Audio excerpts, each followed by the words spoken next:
Hello mga kaibigan at mga kapatid. So once again, this is Brother Mel. At sa araw na ito ay magbabasa tayo ng mga Bible passages na hindi mo mababasa sa Biblia ng mga Protestante.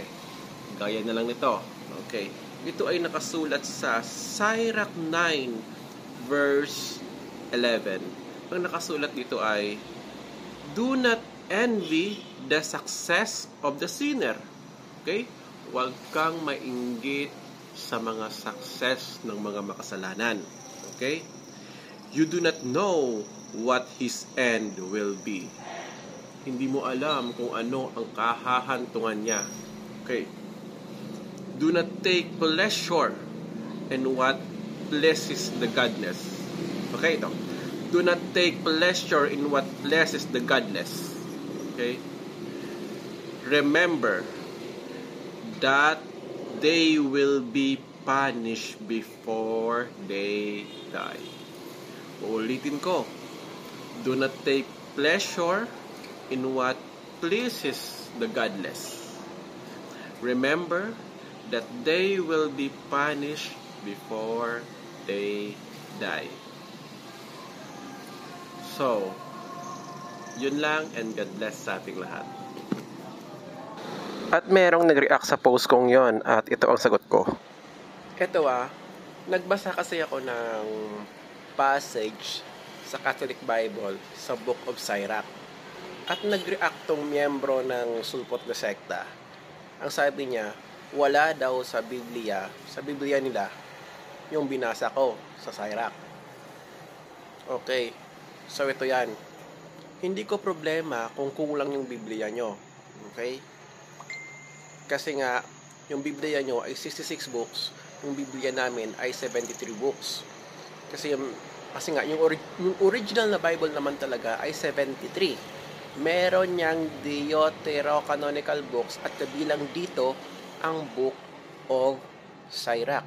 Okay, kung inaakala mo na ang tunay na Biblia o ang kumpletong Biblia ay 66 books lamang, kagaya ng King James Bible ninyo, ito, sa totoo lang, 1885 lang naging 66 books yan.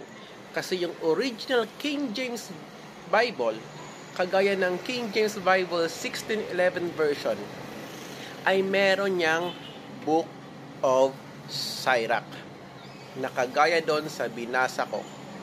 Okay? Yun lang. At eto pa yung isa. Ito yung tanong ko sa inyo kasi nga aminado naman kayo na kayo ang nagtanggal ng Deuterocanonical book sa Bible. Okay, 7 books yon.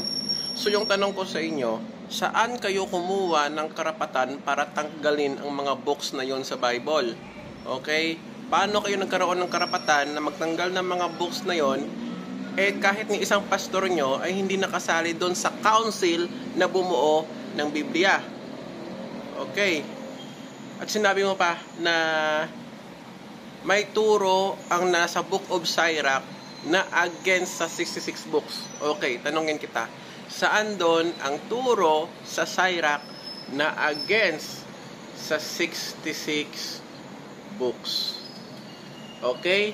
At paano kayo nagkaroon ng karapatan na tanggalin yon kahit na sa mga lumang manuscript gaya ng Septuagint ay nandun na yung 7 Deuterocanonical books, nandun din yon sa Dead Sea Scrolls, o kahit na sa popular na Codex Sinaiticus ay nandun din ang Deuterocanonical na 7 books.